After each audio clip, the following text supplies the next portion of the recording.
Hello students, आज हम BSc first year के पेपर फर्स्ट के unit 1 chapter first laws of motion को स्टडी करेंगे।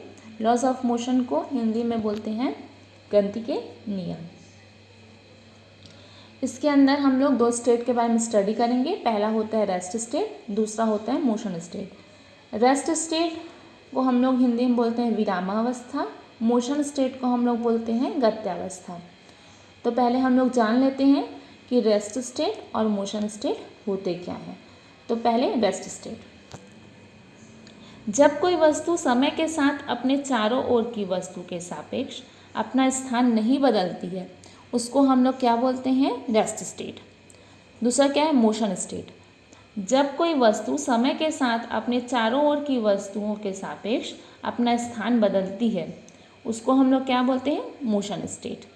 ठीक है। फॉर एग्जाम्पल हम लोग ये ले सकते हैं कि ट्रेन में बैठा हुआ व्यक्ति रेल के डब्बे के रिस्पेक्ट में क्या है? रेस्ट स्टेट पे है, लेकिन भूमि पर स्थित जो वृक्ष है उसके सापेक्ष क्या है? वो मोशन स्टेट पे होता है। ठीक है। नेक्स्ट हमारा टॉपिक क्या है? फोर्स। ठीक है। तो ये हम लोग अपने डेली यूज़ में हम लोग जनरली या फिर अपनी डेली लाइफ में हम लोग सुनते रहते हैं, फोर्स, बल। ठीक है। इससे हम लोग बहुत ज़्यादा नोन है इस वर्ड से। तो पहले हम इसको डिफाइन कैसे कर सकते हैं? वस्तु को उठाने के लिए या एक स्थान से दूसरे स्थान तक ले जाने के लिए या फिर चलती हुई वस्तु को रोकने के लिए या वस्तु के वेग में परिवर्तन करने आदि के लिए बल लगाने की आवश्यकता होती है। ये क्या कहलाता है?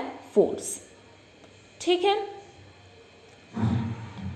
अब हम लोग क्या कर रहे हैं, एक फोर्स के अंदर हम लोग एक और टॉपिक है जिसको हम लोग बोलते हैं एक्सटर्नल एजेंट, जो क्या काम करता है। तो एक्सटर्नल एजेंट होता क्या है? जो किसी वस्तु को रेस्ट स्टेट से या फिर मोशन स्टेट से उसके शेप साइज में क्या है? परिवर्तन करता है, चेंजेस ला देता है या फिर चेंजेस लाने की कोशिश करता है, उसको हम लोग बोलते हैं एक्सटर्नल एजेंट। ठीक है। ऐसा यूनिट फोर्स की क्या होती है? न्यूटन, जिसको डिनोट किससे करते हैं? कैपिटल एन से। ठीक है। Now our the next topic is क्या? इनर्शिया। इनर्शिया को हिंदी में बोलते हैं क्या? जड़त्व। ठीक है। तो पहले हम लोग जान लेते हैं कि जड़त्व होते क्या हैं। ठीक है। तो जड़त्व को आप कैसे डिफाइन कर सकते हैं? किसी वस्तु का वह गुण जिसके कारण वह अपनी रेस्ट स्टेट या फिर मोशन स्टेट में ही परिवर्तन करने के लिए असमर्थ होता है, उसे हम लोग क्या कहते हैं? जड़त्व कहलाता है। या फिर हम लोग इसको ये बोल सकते हैं इनर्शिया। समझ आए क्या? कि अगर किसी वस्तु का वह गुण जिसके कारण वह अपने रेस्ट स्टेट या मोशन स्टेट में परिवर्तन करने के लिए असमर्थ होता है, उसी को हम लोग क्या कहते हैं? इनर्शिया या फिर जड़त्व कहलाता है। इसके दो टाइप्स होते हैं। ठीक है। तो पहला टाइप कौन सा होता है? विराम का जड़त्व, और दूसरा क्या होता है? गति का जड़त्व, जिसको इंग्लिश में बोलते हैं इनर्शिया ऑफ रेस्ट, और दूसरा क्या होता है? Inertia of motion. अब हम लोग जान लेते हैं कि ये होता क्या है। तो पहले है क्या? Inertia of state.